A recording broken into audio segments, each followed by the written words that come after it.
قرآن پاک عربی زبان میں نازل ہوا۔ اللہ تعالیٰ قرآن پاک کی سورہ المزمل میں فرماتے ہیں وَرَتِّلِ الْقُرْآنَ تَرْتِیلًا، قرآن مجید کو اطمینان اور ٹھہر ٹھہر کر پڑھنے کے لیے ہمیں عربی حروف تہجی کا جاننا بہت ضروری ہے۔ عربی زبان میں حروف تہجی کی تعداد 29 یعنی 29 ہے۔ آئیں حروف تہجی پڑھتے ہیں۔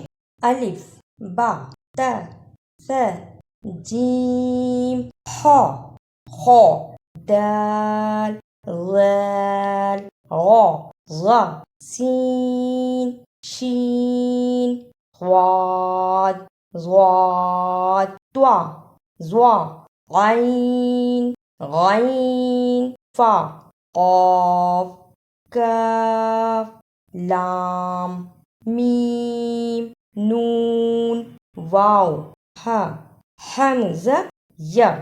اگر آپ کو میری یہ کاوش اچھی لگی تو اسے لائک، سبسکرائب اور شیئر بھی کیجیے۔